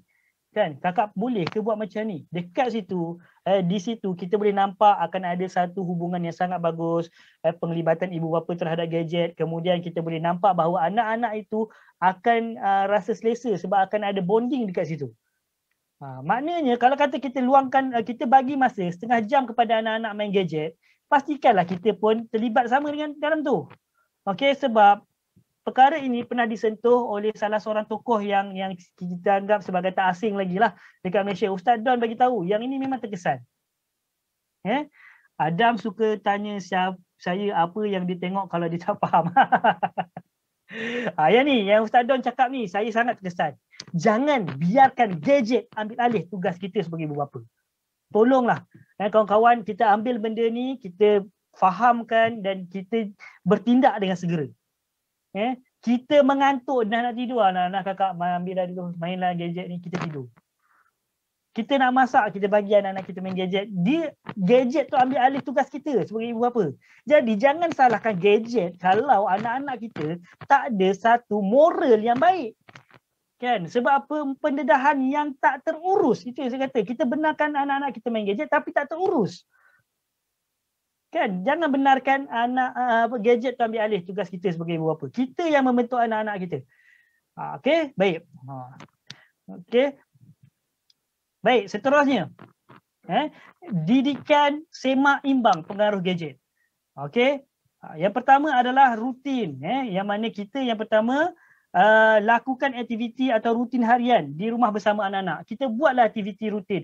Contohnya bangun pagi, kita kemas katil sama-sama dengan anak-anak. Rutin. Supaya bukannya dia bangun, dia akan cari gadget dulu. Ataupun dia bangun, tumpuan dia kepada benda-benda yang nak tengok kartun dan sebagainya. Kemas. Kemudian lakukan aktiviti-aktiviti siram pokok dan sebagainya. Kan? Kalau kata tolong sidai baju, itulah rutinnya cikgu-cikgu. Kan? Cikgu-cikgu, maksudnya cikgu kita ni cikgu kepada anak-anak lah. Kita nak latih anak-anak kita. Kan? Kita jadi cikgu kepada anak kita. Kakak, jom ayah ajar kakak sidai kain. Kita jadi cikgu-cikgu lah. Kan, kakak jom sini ayah ajar kakak buat air Milo. Contoh, kakak jom sini ayah ajar, kita jadi cikgu. Kan, kita penting kat situ. Okey, kemudian inilah waktu terbaik bila kita ada rutin, waktu inilah rutin yang terbaik, waktu terbaik untuk kita ajar mereka berdoa. Ajarkan mereka selalu berdoa. Apa yang saya selalu praktikkan, bukanlah saya nak mengangkat apa yang saya buat, tetapi ialah kalau kita tengok sebelum-sebelum ni kan ada iklan-iklan Syria, iklan-iklan yang sedih-sedih kan, anak-anak yang tak ada makanan dan sebagainya. Setiap kali keluar iklan tersebut di TV, saya ajar anak-anak kita, kakak, kesiankan orang tu, jadi kita baca doa. Ya Allah, ya Tuhanku, dia ikut. Kurniakanlah kepada mereka kesejahteraan, dia ikut. Ajar mereka berdoa. Itu adalah rutin yang sangat bagus. Supaya dia mendapat manfaat. Dia tengok, kemudian dia bertindak dengan perkara-perkara yang baik. Kakak tengok orang tu dia buang sampah kan, boleh ke kita buang sampah macam tu kakak? Tak boleh kan? Kita kena buang sampah dekat mana? Dalam tong sampah. Jadi kita doa, ya Allah ya Tuhanku, dia pun ikut, ya Allah ya Tuhanku, kau bersihkanlah bumi ini daripada sampah. Dia ikut. Kan? Itu seronok kadang-kadang. Ada yang tanya, waktu bila yang terbaik ni sebenarnya nak berdoa. Dan saya cadangkan kepada kawan-kawan, tuan-tuan dan puan-puan, sebenarnya kita boleh wujudkan waktu untuk anak-anak kita. Kita wujudkan.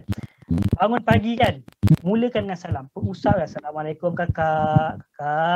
Assalamualaikum kakak, bangun, ayah nak pergi work. Bagi tahu, cakap benda-benda yang baik.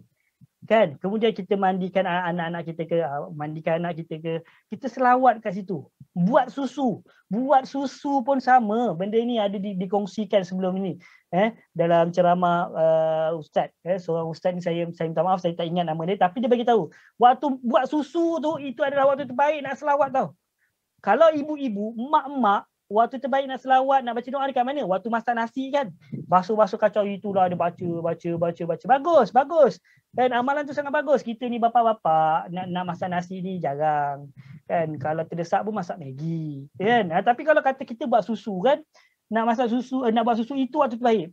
Tadah hari tu selawat Allahumma salli ala sayyidina Muhammad, Allahumma salli ala sayyidina Muhammad. Dekat dalam susu tu. Kan, itu adalah waktu terbaik. Waktu sikat rambut anak, waktu pakaikan baju anak, waktu itulah kita berselawat, kita ajarkan selawat kepada mereka. Okey. Kemudian yang kedua, apa saya kata, kalau lawan hitam tu putih. Kalau phone kamu tu smart, maka kamu susah tu, mencabar tu. Okey, baik, kat sini kita nak pergi kepada masa yang berkualiti. Tuan-tuan dan puan-puan, untuk semak imbang pengaruh gadget ni, kita kena wujudkan masa berkualiti. Saya rasa Yang Mulia Datuk Guru Utama pun pernah sentuh berkenaan dengan masa berkualiti bersama keluarga. Kan, Datuk Guru Utama pun menekankan bahawa kita sebagai ahli-ahli perlu ada keseimbangan, terutamanya daripada sudut quality time dengan keluarga. Okey, kita kena tanya mereka. Kadang-kadang anak-anak ni dia tak nak bagi tahu sebelum kita bertanya. Maka kita lah kena bertanya, kakak macam mana hari ni kat sekolah, okey ke tidak? Kakak belajar apa? Tanya. Kemudian kita mendengar apa yang dia nak cerita. Kemudian kita akan bercakap. Jadi dekat sini kita kena faham bahawa anak-anak ini kadang-kadang tu dia tanya kita banyak soalan. Kan ada yang tanya, anak saya ni asyik tanya. Soalan yang sama bertubi-tubi. Kan eloknya record je jawapan tu, kita play kan. Bila anak kita tanya soalan yang sama, kita play kan je. tak, jangan macam tu. Tapi saya nak bagi tahu, anak-anak memang kuat bertanya. Okey, saya nak tanya tuan-tuan dan puan-puan, anak-anak kita ni suka bertanya tentang apa selalunya? Ada tak? Jom kita kongsikan jawapan. Anak-anak kita ni suka bertanya tentang apa? Apa yang dia tengok? Betul lagi? Boleh kongsikan dengan saya? Apa lagi yang kawan-kawan nampak bila anak-anak kita bertanya? Kan kenapa langit biru? Itu betul, itu pembelajaran lagi. Kan apa yang dia nampak? Boleh kawan-kawan kongsikan bila nak cuti? Balik kampung, insyaAllah tak lama lagi tu. Kenapa dia buat macam tu? Betul? Kenapa? Betul? Kan? Jadi dekat situ ada satu benda yang kita kena faham. Anak-anak ni bertanya. Kawan-kawan masih lagi bersama saya kan? Anak-anak ni bila dia bertanya, dia tanya sebab dia nak tahu. Dia bukan pertikai. Berbeza. Kadang-kadang ada orang dia tanya kita, dia bukan nak tahu tapi nak pertikai. Faham ke maksud saya? Faham saya? Dia tanya sebab pertikai. Contoh dia macam ni, alah kau tahu ke buat benda tu kan, kau tahu ke, kau faham ke benda tu. Nampak nada pertikai. Tapi anak-anak tak, anak-anak dia tanya sebab dia memang nak tanya, dia nak tahu kan. Kadang-kadang memang soalannya satu, pecahan dia 10 kan. Soalan dia satu je, dia nak tanya, ayah kan kenapa nasi ni warna putih? Kita ceritalah pasal nasi itu warna putih. Kenapa kena rendam? Dia banyak soalan pecahan tu. Kan kita ni kadang-kadang dah tak daya dah nak jawab kan, apa bondol lah ditanya kan. Kita kena jawab. Kan? Jadi dekat situ kita kena faham. Kemudian dekat sini bila kita sebut tentang masa berkualiti, dekat sini kita secara tak langsung kita ajak anak-anak kita untuk bertanya dengan baik. Ajak anak-anak kita bertanya dengan adab. Ayah kenapa? Kenapa dia jadi macam tu ya ayah? Ajar. Saya ingat lagi arwah nenek saya kan. Kisah ni arwah nenek saya, bila dia panggil saya waktu saya kecil, saya tak tahu kan. Dia panggil Awi, apa? Saya jawab, Awi, nak apa nek? Awi, apa dia nek? Awi, ini nak apa? Sampai saya geram, saya turun tu. Nenek saya panggil lagi, Awi, dia panggil banyak kali sampai saya datang. Nenek saya panggil, bukan jawab apa, jawab saya. Sampai macam tu, dia ajar kan orang lama ni kan. Kat situ penerapan adab dia. Baik. Aktiviti senam, okey, ini adalah aktiviti fizikal. Kita banyakkan melakukan aktiviti senam minda, riadah dan sebagainya. Jadi secara tak langsung kita akan didikan ini akan menjadi seimbang kepada penara gadget. Okey. Baik, sikit lagi. Ini adalah dapatan yang mana sebenarnya amalan-amalan ini sangat penting. Amalan salam ni, alhamdulillah saya tengok kita mempraktikkan amalan salam ni dalam kehidupan kita sehari-harian. Dan sebagai seorang ibu bapa, kalau kata kita boleh kekalkan amalan ini adalah sesuatu yang sangat bagus kepada perkembangan anak-anak. Baik. Okey, kita akan masuk kepada perkara-perkara yang lebih mendalam.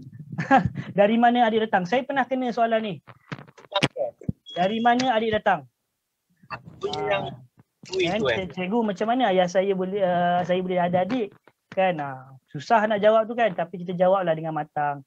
Janganlah cerita yang lebih-lebih. Kita cakaplah anak ni dia nak tahu adik datang bila kita dah berkahwin. Contoh macam itulah. Kan? Okey, baik. Yang pertama adalah selawat. Okey, kita tahu budaya salam ni sangat sinonim dengan kita sebagai ahli Persatuan Salat Cekak Malaysia. Jadi kita nak bagi tahu budaya dalam salat cekak ni penting dalam pembentukan anak-anak, dan yang pertamanya adalah selawat. Kita rasa beruntung dan bersyukur sangat dalam budaya kita, dalam amalan kita banyak didedahkan dengan selawat-selawat, dan selawat yang paling sinonim dengan kita adalah selawat Badriyah. Kalau kata kita tengok selawat ini dia sangat penting. Kenapa saya kata penting? Dia adalah salah satu orang kata rawatan kepada anak-anak kita. Rawatan. Kenapa selawat ni bagus untuk anak-anak? Kalau kita tengok perasan tak anak-anak kita ni dia suka lagu-lagu yang seronok. Sebenarnya lagu-lagu ni dia ada konsep berirama dan berulang. Contohnya, saya ambil contoh. Sebelum saya jawab contoh tu, saya tanya dulu kawan-kawan saya sekalian. Anak-anak kita ni suka dengar lagu apa? Boleh kongsikan. Ni banyak ni, boleh kongsikan ni dengan saya. Cuba beritahu. Lagu apa yang anak-anak kita suka dengar? Silakan. Sebut berkawat satu-satu, hurra, hure. Faham? Lagu Jiwang pun ada Frozen, lagu Frozen lagi. Okay, Twinkle Twinkle, rock. Ui, luar biasa. Ini kau ayah dia ni. BTS. Oh, tu cool. Apa lagi lagu-lagu yang anak kita selalu nyanyi? Yahanana. Okay, lagi. Saya perlukan jawapan lagi. Kenapa anak-anak kita suka dengar lagu dan lagu apa yang mereka suka? Saya nak tahu. Lagu Ultraman pun ada Allahu Kafi. Walahai. Okay, baik. Sebenarnya kawan-kawan sekalian, anak-anak ni dia suka kepada lagu-lagu sebab lagu-lagu tu ada irama berulang. Contoh tadi ada yang kata Twinkle Twinkle. Dengar Twinkle Twinkle Little Star. Twinkle Twinkle. Repeat. Lagi lagu apa lagi? Yahanana pun ada repeat. Yahanana, Yahanana, Yahanana. Tu kan repeat. Kan lagi lagu apa lagi tadi? Lagu apa lagi? Saya nak tanya pasal lagu lah. Kalau lagu tengok tadi. Okay. Kan? Saya tengok contoh yang atas tadi. Mana kawan-kawan bagi? Lagu DJ and Friend, Twinkle Twinkle, lagu mengantuk. Kan? Jadi lagu-lagu ni semuanya ada unsur-unsur repeat. Baba Black Sheep. Baba Black Sheep. Lagu mengantuk, nak tidur mana, mengantuk. Itu lagu kanak-kanak lah tu. Semuanya ada unsur repeating. Betul tak? Cuba kita tengok balik. Lagu-lagu yang anak-anak semua ada banyak unsur-unsur repeating. Jadi, beruntungnya kita dalam persatuan ni, kita didedahkan dengan selawat badriyah. Cuba dengar balik. Solatullah, salamullah, ala toha rasulillah. Nampak dekat situ repeat dia pada kalimah Allah. Saya dah cuba benda ni. Kan? Jadi kita nampak anak-anak dia mudah untuk mengingat atau menghafal selawat badriyah ni sebab dia ada unsur-unsur repeating. Samalah macam lagu-lagu yang dia dengar tu. Tapi bukanlah saya nak kata lagu tu bagus, selawat ni pun bagus. Saya nak bagi tahu selawat badriyah yang kita selalu baca ni sebenarnya memenuhi kehendak dan keperluan anak-anak untuk menghafal. Dia dengar solatullah. Kemudian kalau kita tengok selawat badriyah kita kan, dia akan ada rangkap repeat tu kan. Solatullah salamullah ala toha rasulillah. Solatullah salamullah ala yasin habibil. Jadi repeat tu dia akan mudah ingat. Samalah dengan lagu-lagu. Kan, beruntungnya kita kan. Baik. Seterusnya. Okey. Dalam anak-anak, A adalah amalan harian. Anak-anak ini kalau kita sandarkan kepada budaya dalam Salat Cekak, kita ada membiasakan amalan berdoa, sambutan hari lahir, kemudian kita selalu kita selalu tengok kawan-kawan kita mendoakan. Saya cukup seronok, saya cukup terkesan bila dalam budaya Salat Cekak ni kita suka mendoakan orang. Saya suka tengok kan budaya mendoakan orang. Okey, good luck lah. Semoga dipermudahkan, semoga berjaya. Ada je doa. Kan? Kalau bahan orang bukan main. Tapi kalau mendoakan orang pun bukan main. Kita doakan betul-betul kawan-kawan kita tu kan. All the best lah. Kau siap kau dalam USR tu, kau tahu tak dalam USR tu ada apa. Siap lah kau. Semoga berjaya lah kau. Nampak? Ayat dia tu. Dia menakutkan kita. Kan? Dia nak bahan kita tapi ada doa juga kat situ. Saya gelak betul kalau dengar ayat macam tu kan. Kan? Itulah kita nampak. Kan? Bahawa dalam amalan Salat Cekak ni banyak mendoakan kita. Mendoakan orang. Kemudian beri peluang kepada anak-anak doakan kita. Kita pun doakan kepada anak. Kakak buat, cubalah kakak buat tu. Semoga berjaya ya kakak. Semoga berjaya tu doa tu.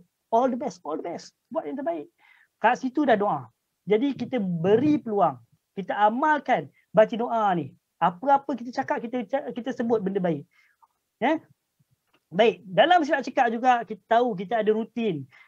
Yang ni saya nampak kita kadang-kadang bila dah sampai kelas latihan, kita nak buka kelas, nak kena kemas itu, nak kena kemas ini kan, nak kena susun kerusi, betul, nak kena buka mattress tu, betul.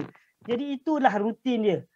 Dalam budaya Saat Cekak kita bawakan kepada pembentukan anak-anak. Kita bantu anak-anak, kita galakkan anak-anak kemas buang sampah, kemas mainan. Macam panel pertama bagi tahu tadi, kalau kemas mainan, kemas sama-sama. Kan, kemas sama-sama kan, kemudian bantu kan, itu yang kita nak bagi tahu. Itu adalah latihan rutin dalam budaya Saat Cekak yang kita boleh gunakan dalam pembentukan anak-anak. Okey, baik. Yang seterusnya adalah A, iaitu adat, aktiviti kerohanian. Kita dah tahu dalam budaya orang Melayu ni kita ada banyak adat-adat, dan kita yakinlah adat-adat yang ada dalam orang Melayu ni semuanya bersendikan syarak. Kan? Dan kita tengok amalan-amalan seperti berzanji, marhaban, mengalunkan qasidah. Jadi inilah adalah satu aktiviti kerohanian yang sangat bagus untuk pembesaran anak-anak. Macam saya bagi tahu, kita bukanlah nak ajar anak-anak kita yang umur 5 tahun tu kenal Tuhan, kenal Nabi, bukan. Dia tahu pula tentang tauhid. Dia takkan tahu benda tu. Dia takkan tahu kisah Nabi Muhammad naik ke Isra Mi'raj dan sebagainya. Dia takkan sampai ke situ. Tetapi kita nak bagi tahu dia Allah tu siapa. Kita nak dikenal Nabi Muhammad tu siapa. Boleh sebut, boleh kenal dia. Kalau kita tanya, kakak Muhammad tu siapa? Muhammad tu Nabi lah. Okey lah tu. Kalau kita tanya kakak sebut-sebut Allah ni, kakak tahu ke Allah tu siapa? Alah, Allah tu lah yang ciptakan bumi. Cukup lah tu. Kan? Itu pun kalau kata anak-anak boleh dapat benda tu, itu adalah sesuatu yang bagus. Kan? Jadi melalui inilah aktiviti-aktiviti kerohanian, kita bawa anak-anak kita menghadiri kelas-kelas kerohanian, mendengarkan alunan-alunan syair, berzanji, marhaban, qasidah kepada anak-anak, menjadi ikutan. Jadi kat sini pun dia dah jadi semak imbang dah. Daripada dengar lagu-lagu, apalah kiranya kalau sekali-sekala tu kita dengarkan anak-anak kita dengan alunan-alunan keagamaan ni, tahlil, yasin. Jadi secara tak langsung anak-anak kita biasa dengar. Itu yang kita nak. Dan kalau kita tengok dalam persatuan, dalam budaya Saat Cekak, satu lagi yang saya nampak dalam pembentukan anak-anak adalah kita meraihkan peristiwa dan kita sambut peristiwa-peristiwa Islam ni. Seperti mana yang kita tahu, tak lama lagi kita ada sambutan Maulid Rasul kan. Kita menyambut, kita meraihkan hari-hari peristiwa ni. Jadi itu pun adalah sesuatu yang bagus dalam pembentukan anak-anak. Kita meraihkan sambutan ulang tahun kelahiran mereka. Kita sambut, kita meraihkan ulang tahun perkahwinan mak dan ayah kita. Kita dah terbiasa, apa-apa event ada sambutan kerohanian kita pergi, kita buat. Macam tu juga dengan aktiviti kerohanian. Kita persiapkan isteri dan anak-anak kita. Tak lama lagi ada program Maulid Rasul lah. Jomlah kita daftar, jomlah kita join. Kan? Itu juga adalah budaya Saat Cekak yang kita bawa dalam pembentukan anak-anak. Jadi anak-anak dah tahu dah bahawa dalam Saat Cekak ni ada aktiviti-aktiviti yang bagus. Ada aktiviti-aktiviti yang seronok. Dulu waktu zaman-zaman yang belum ada pandemik ni, kan saya seronok tengok kawan-kawan yang ada anak-anak kecil. Waktu tu saya ingat anak Abang Nabil lah. Anak Abang Nabil berlari-lari dekat dalam dewan. Ni seronok. Kan? Anak-anak siapa lagi? Ada anak Abang Mujahid. Ni semua abang-abang yang ada anak-anak ni kan. Waktu tu anak saya pun kecil lagi. Kan? Agaknya baru setahun 2, belum pandai lagi. Tengok anak-anak kawan-kawan berlari-lari dan sebagainya. Itulah yang kata keseronokan ni kan. Okay. Baik. Dan seterusnya, mudah cara. Yang ni ada satu lagi yang kita kena nampak. Perasan tak kita dalam kita melakukan aktiviti silat, kita berlatih. Kan? Tenaga pengajar selalu akan tunjuk mudah cara. Dia akan tunjuk, tenaga pengajar akan tunjuk macam ni nak buat buah ni, macam ni nak buat buah ni. Kena ambil macam ni, kena tangkis macam ni, kena pegang macam ni. Kan? Jadi dekat situ kita tunjuk. Jadi makna kata dalam pembentukan anak-anak kita tunjuk dulu. Kan? Kita buat dulu baru anak-anak ikut. Kan? Sebab saya perasan dalam aktiviti dalam Saat Cekak ni kita perturun buah, kemudian akan ada penerangan. Kita perturun buah, kita akan ada penerangan. Macam tu juga dengan anak-anak. Kita ajar, kita tunjuk, kakak yang ini mainan kat sini. Yang ini mainan ni mudah pecah, letak dekat sini. Yang ini mainan buah-buahan, letak dekat bahagian buah-buahan. Kita ajar, kita tunjuk. Jadi anak-anak pun akan ikut. Dia akan buat. Salah tu kakak, bukan macam tu. Kakak ambil mainan tu, ambil. Okey, kakak letak kat sini, kakak letak sini. Macam tu, pandai anak ayah. Macam ni lah anak ayah sayang. Kita tunjuk mudah cara. Kan? Jadi dekat sini kawan-kawan, saya nak bagi tahu yang sebenarnya budaya dalam syariat cekak ni boleh kita gunakan dalam pembentukan anak-anak. Kan? Sama ada kita perasan ataupun tidak. Kadang-kadang kita memang tak perasan tetapi kita dah applykan dalam kehidupan kita. That's good. Itu sangat bagus. Kan? Kalau kata kawan-kawan baru nak perasan, oh tak sangkalah ada macam ni. Oh tak sangkalah rupanya macam ni. Tak apa. Kita sedar, kita kekalkan, kita buat. Okey? Baik. Kalau kita tengoklah idola kita kan, Nabi Muhammad SAW kan, dia kalau dengan anak-anak dia memang sangat rapat. Baginda Nabi Muhammad ni dia memang sayang anak-anak ni. Dia selalu mendoakan, selalu peluk, bahkan ada disebut dalam kitab-kitab bila Nabi Muhammad SAW ni dia doakan anak-anak ni, dia akan sebut apa? Ya Allah, rahmatilah anak ini kerana sesungguhnya aku mengasihi mereka. Ini adalah doa yang Rasulullah sebut kepada anak-anak ataupun kanak-kanak yang selalu ataupun kanak yang Rasulullah jumpa. Ada banyak kisah-kisah yang Rasulullah jumpa anak-anak ni. Ada contoh lain, satu hari tu Rasulullah SAW sedang menunggang kuda. Ketika menunggang kuda ni, Rasulullah nampak sekumpulan anak-anak kecil yang sedang bermain. Rasulullah berhentikan tunggangan beliau, tunggangan baginda, kemudian Rasulullah turun dan tegur anak-anak itu. Punyalah sayangnya Rasulullah dengan anak-anak ni. Okey, itu antara kisah-kisah yang boleh saya kongsikan dengan kawan-kawan. Baik. Ini adalah dapatan. Selawat merupakan amalan yang mulia. Berapa kerapkah kita mengalungkan selawat kepada anak-anak. Yang kat sini saya menzahirkan rasa seronok, rasa syukur kerana ramai di kalangan kita yang memperhatikan amalan selawat ini setiap hari. 42% ni bagi saya sangat tinggi lah. Memandangkan kita pun orang yang beragama Islam, kemudian kita juga didedahkan dengan amalan-amalan dalam syariat cekak, berselawat dan sebagainya. Kita praktikkan juga dalam kehidupan harian kepada anak-anak kita. Ini memang sangat-sangat bagus. Okey, baik. Pembentukan awal jati diri anak. Pembentukan awal jati diri anak ni sangat penting kerana kalau kata anak tu dah dewasa, susah kita nak lentur kan. Ibaratnya melentur buluh biarlah dari rebungnya. Okey, yang pertama, ajarlah anak-anak kita tentang adab beragama. Bila cakap tentang adab beragama ini, kenalkan anak-anak kita tentang cara hidup Islam, ajar mereka tentang doa, kenalkan mereka dengan azan, kenalkan mereka dengan Al-Quran. Yang tu kita nak kenalkan. Kita bukanlah nak cerita pasal tauhid, kita bukanlah nak cerita tentang fiqh, tajwid dan sebagainya. Tapi anak-anak ini dedahkan terlebih dahulu tentang kenal agama. Kenal agama supaya dia tahu, oh Al-Quran ni kita kena junjung. Dulu waktu kita kecil kita belajar junjung Al-Quran ni kan, kita letak atas kepala, kita letak dekat muka, kita letak kat hati. Saya tak faham, saya tak tahu apa kenalah kita kena buat macam tu kan. Tapi bila saya belajar dalam syariat cekak, rupanya saya faham. Kita letak di kepala kerana kita menjunjung tinggi Al-Quran itu. Kemudian kita cium Al-Quran itu, kita cium kerana kita sayang dia. Kemudian kita peluk dia, kita letak ke hati Al-Quran itu, semat di hati kita. Oh macam tu budaya kita. Punyalah beradabnya kita dengan Al-Quran. Dan kawan-kawan sekalian, jadi ajar anak-anak kita kenal Al-Quran. Itu Al-Quran, nanti sampai masa ajarlah dia baca kan. Kemudian doa tadi, kenal doa macam mana dan doa, ya Allah kurniakanlah, ajar benda tu. Ajar teks tu, skrip tu. Ya, ajar skrip tu. Kurniakanlah, kena ajar skrip tu. Kan, ya Allah kurniakanlah, ya Allah kurniakanlah. Semua kena ajar. Kan? Kemudian kita dedahkan anak-anak kita dengan azan. Kakak, tengok tu azan. Kakak, abang dengar tu azan. Tak boleh menangis, diam dengar azan.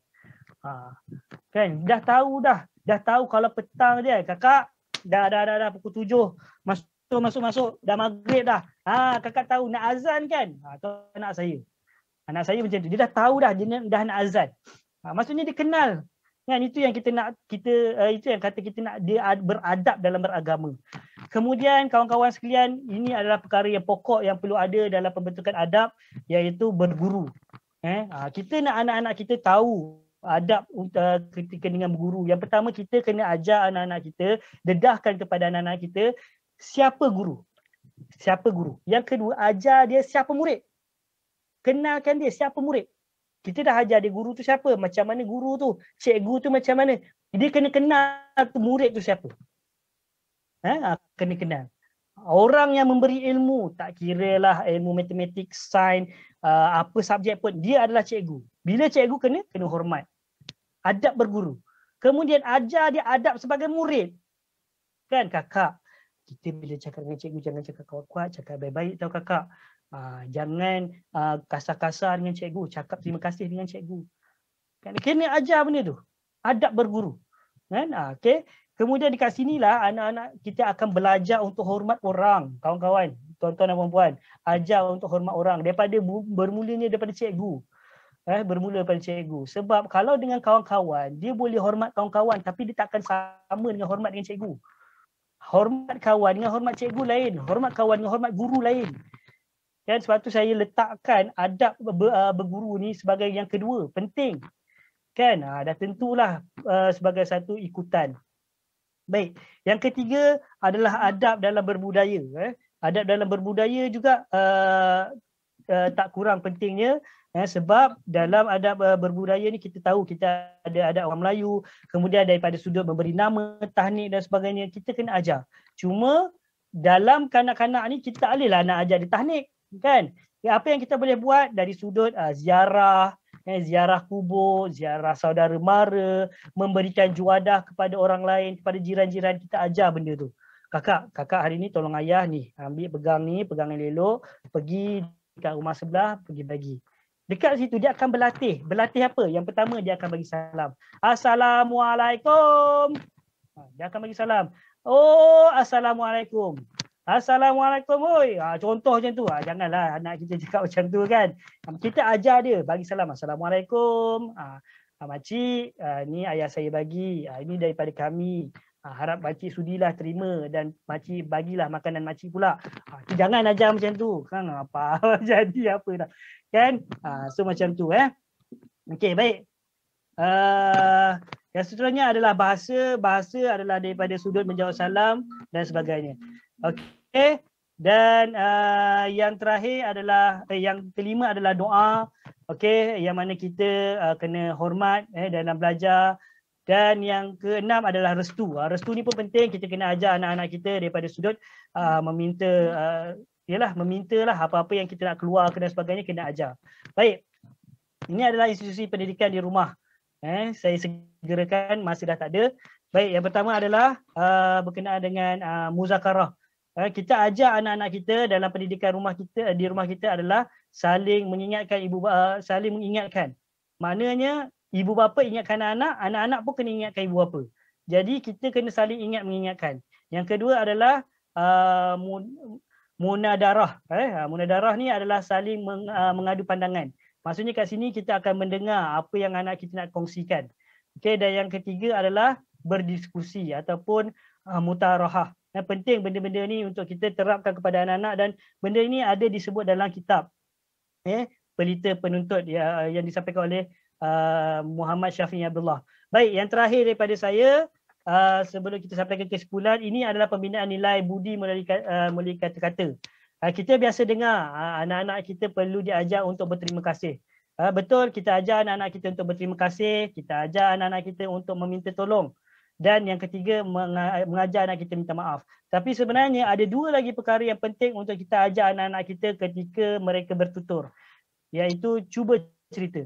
Melalui cuba cerita ni kita akan dengar apa yang anak kita nak sampaikan. Dari situ kita boleh bentuk anak-anak kita untuk bercakap yang lebih baik. Dan yang terakhir, ajarlah anak-anak kita supaya guna ayat ni. Boleh saya bantu. Daripada kata-kata ini, kelima-lima kata ini akan terbentuklah nilai budi yang sangat positif dan baik kepada anak-anak. Baik, sebagai rumusan kepada perkongsian saya pada hari ini, jelas dekat sini bahawa adab itu adalah paling pertama. Paling utama. Penerapan adab menjadi tunjang utama untuk mencegah anasir negatif. Okey, bila kita ada adab, gadget itu kita boleh susun sama ada dia akan menjadi manfaat ataupun ancaman. Dengan adab, gadget itu kita boleh kategorikan. Oh, sebenarnya gadget ni sebenarnya tak menjadi ancaman pun kepada anak-anak aku. Gadget ni sebenarnya manfaat kepada anak-anak aku. Sebab kita dah tahu dah bagaimana nak guna. Kan? Kemudian adab ini juga membentuk akhlak. Akhlak itu akan membantu kita dalam kerjaya dan pendidikan. Ini kita dah terbukti. Dan bahkan adab ini juga akan memacu akhlak kita ke arah keluarga yang lebih baik. Jelas dekat sini bahawa kita sebagai ibu bapa kita kena faham. Kemudian kita kena teladani dan refleks apa yang kita tahu tentang perkembangan anak-anak, dan kesedaran terhadap sesuatu ilmu itu membantu individu ke arah yang lebih baik. Jadi akhir kata ini adalah peranan kita sebagai ibu bapa. Sayangilah anak-anak kita kerana pada anak-anak itu ada agama. Kerana anak-anak ini adalah waris kita kan. Kemudian anak-anak itu adalah nyawa kita. Yang mana anak-anak ini adalah amanah untuk kita jaga dan mencorakkan. Kemudian sebagai ibu bapa penting juga untuk kita memelihara akal mereka agar perkembangan anak-anak ini dipenuhi dengan adab, sopan dan santun. Dan sebagai seorang ibu bapa kita ini mewarisi keturunan kita ingin memastikan anak-anak kita menjadi seorang yang dapat berbakti kepada agama, bangsa dan negara. Yang terakhir adalah harta anak-anak ini sebagai hiasan. Harta kita perlulah kita sayang, kita cium. Bahkan sabda Nabi Muhammad SAW ada menyebut, barang siapa yang tidak mengasihi anak kecil, maka Allah tidak akan mengasihinya. Maka sayangilah anak-anak kecil, tak kira lah anak siapa. Kita kena kasih. Dan kelima-lima ini telah memenuhi tuntutan menjaga makasih syariah. Jadi kalau kita dapat menjaga anak-anak kita dengan cara yang terbaik, kita memahami perkembangan mereka, kemudian kita juga telah kita ada matlamat untuk anak-anak ini, jadi pasti anak-anak ini akan menjadi seorang yang terbaik. Dan itulah harapan kita sebagai seorang ibu bapa. Tak ada yang lain. Tak ada yang lain yang kita harapkan, melainkan anak-anak inilah yang akan mendoakan kita di satu masa nanti. Okey, jadi saya rasa itu sahaja untuk saya. Terima kasih kepada pihak penganjur di atas peluang dan ruang yang diberikan kepada kami berdua. Saya sudahi dengan wabillahi taufiq wal hidayah. Assalamualaikum warahmatullahi taala wabarakatuh.